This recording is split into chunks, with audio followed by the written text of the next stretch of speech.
Joe good. Coach, 300 yards rushing each of the last 3 games. Share some thoughts what you've seen out of the offensive line. Trey kind of alluded to it post game on Wednesday, but give us what you've seen now that you've had a chance to break down the film on those 5. Yeah, we've gotten better up front. I think this last game was probably the most consistent we've been up front with the O-line. Anytime you can rush for whatever we did, 400 some yards, they're doing something pretty good up front. And you add in your quarterback to the run game, which is always part of what we do. He's running really well, and Trey's been phenomenal. You know, he gets better and better each week. He's in first year in the system.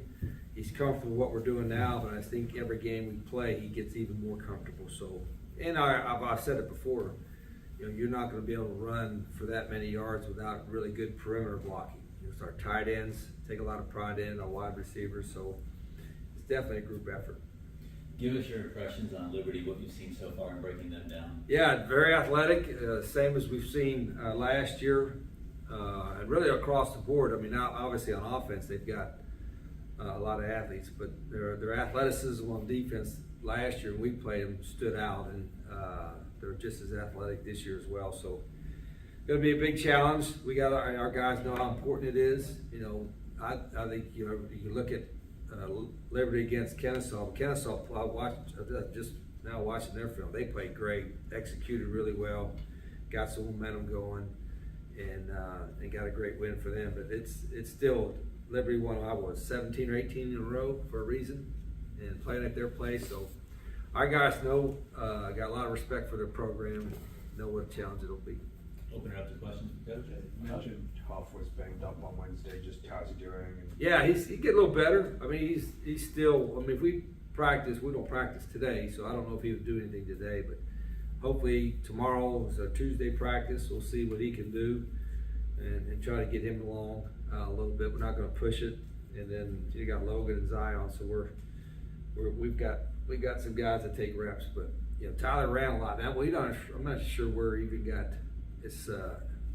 Where he got hurt at. I think it was maybe he was planting somewhere and felt a little something twinge, but our trainers and he are on top of it. You expect him to play? What's that? Is he expected to play Wednesday? Yeah, I mean, we're not supposed to enter my injury report. Do I do one? No, sir.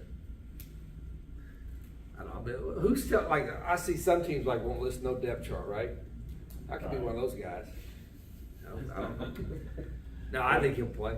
Speaking of the depth chart, you guys still have Logan and Huff or. Oh, do we? Yeah, that tells you how much I pay attention to it. No, the reality is we actually, believe it or not, you know, we have a staff meeting every day, and we review the depth chart every day. It's usually pretty quick. It's like, hey, which guy we have first here, which guy we have second, and you know, we review the special teams depth chart. So yeah, actually, in our thing, Tyler's the starter.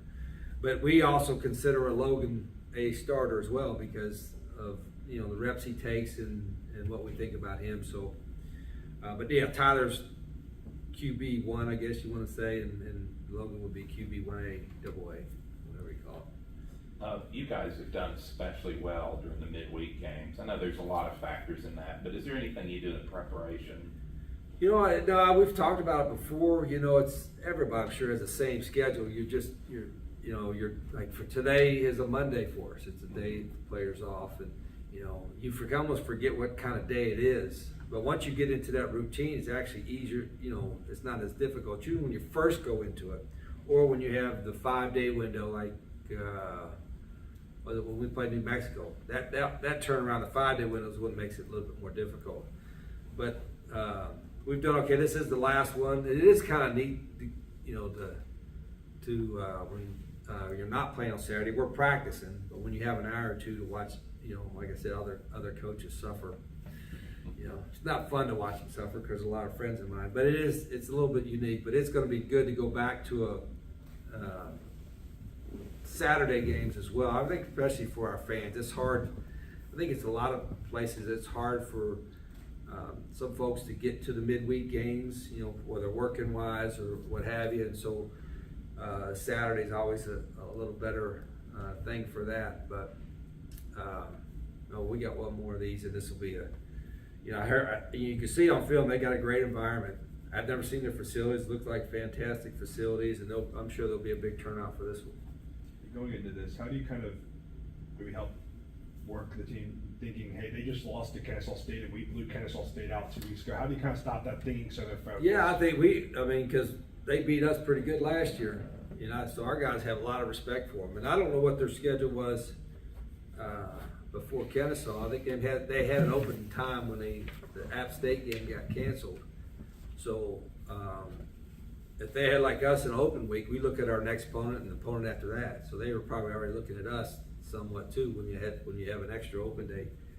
So it's they're the defending conference champions. Pyre, they were in the BCS Bowl last year.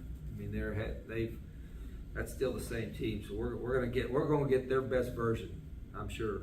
And our guys got a lot of respect for their program, so we've got to play better. And our guys know that. It's not that you don't want to look at too far ahead, but it's for first place in the league, right? So right now we're still in a position where every game we're playing for is playing for first place in the league. But I don't like a lot of coaches go 1-0. That's our goal to be this 1-0 kind of. It's like the next game is the most important one on our schedule. And every game, every conference. That's what he said the last couple of weeks. I mean, the national TV, conference game. I mean, that's all you need to know. The midweek games, obviously that gives you guys a lot of exposure. Do you hear from anybody who might not have seen you otherwise through the I think generally in recruiting we do. I think there's so many options to watch. Like every game's on TV. Like I think people scroll. I think when you're a midweek game, there's not as many options and there's not as much scrolling. Going on. They're paying attention maybe a little bit more if they love football.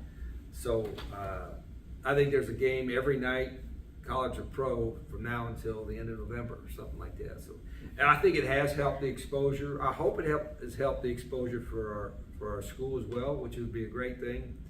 I think Jack State, I'm biased, but I think it's a great school. So I hope, it helps the enrollment as well. But certainly it has helped our program. A lot of people have seen it, and we've done pretty good with them.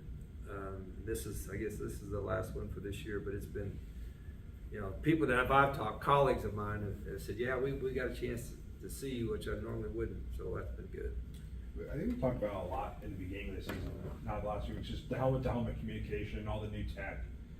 Kind of as the season got along, have you guys found new ways to use that? The helmet-to-helmet thing has helped my son. Is that Rhett's the one that talks with the quarterbacks on it, and it's probably good for him rather than me because he's a lot calmer than I am. I mean, they would be doing a lot of this, kind of stuff if I was talking to them. But I think that's helped some too as well. And then I also think the iPad thing, I get so busy that I'll look at it during some of these long TV timeouts so I can get there. But our guys use it all the time. I think that part was overdue, and I don't know if that's a huge thing. I mean, you got coaches in the box that kind of tell you what's going on, but it is kind of nice for the players to kind of actually see an adjustment or something they're going to make from that. It's pretty good. You guys scored touchdowns in 12 out of the last 14 second half possessions. Is that one of those Oh, is that right? Is that like one of those leading indicators, like 25 first downs that says that what you Yeah, want is working? I hadn't really looked at it. We've talked this morning, our staffing, about possessions, and we're usually better, obviously, when you run the ball, but we're also better when we have multiple possessions and try. Defensively, I'm not a big stats guy on either side, but getting turnovers and 3-and-outs is so critical to controlling the tempo of the game. And we didn't get any turnovers in the last game. We only had 2 3-and-outs, and so fortunately we were running the ball better, and that helped. But when we're playing at our best, is we've got, and sometimes turnovers are lucky. They gifted it to you somehow. You got lucky, and some of them are forced. You either punch the ball out, or you tip the ball, or got an interception that way. And those along with the 3-and-outs. So we have not been as good in the 3-and-outs as I would have liked. We're better. We've been better in the last few weeks than we were earlier in the year. But for us at our best, we're getting some 3-and-outs and then making their defense come back on the field. And we get to play with tempo. So that part of it has been good. In this last game, we were able to run the ball so well that it overcame our lack of getting 3 and outs and turnovers. But in order for us to beat Liberty or beat some of these other teams, we've got to do a better job of that. To circle back around to Donnie's question about the 300 yards, Huff is a big part of that. He runs so hard. Are you ever tempted to say, maybe dial it back a bit, or do you like how he runs? No, I like it. I don't. I think you got to let them play with the way they want to play. And he's kind of sneaky athletic, I guess. And a lot of he's runs a power runner, but he's got a little stiff. I think the most underused technique for any running back or quarterback runner, is stiff arm. Everybody used to do it. Nobody does it anymore. I mean, that's the reason why the Heisman Trophy's like this, right? Nobody uses a stiff arm, and both our backs use it a little bit. Tyler does it all the time, and so he's got a kind of unique thing, and so does Logan. But they're good runners, and I want quarterbacks. They don't all have to be like the Pat Whites that were so dynamic, and Bernard Robinsons that run pie people, but they at least have to be willing runners, and our guys are willing runners. Tyler is certainly a willing runner. You don't want them to, our kind of, I don't want to say technique or philosophy is touchdown, first down, get down. And they don't get down. But I don't want them to have to take an unnecessary hit. They can, I don't teach a slide. I'd rather you dive than slide, but they can jump out of bounds once they get a first down or something like that. But Tyler's a very, very competitive guy, and I want our quarterbacks to be that way. Coach, thanks so much. Okay, thanks guys. Sorry for the wait. All good.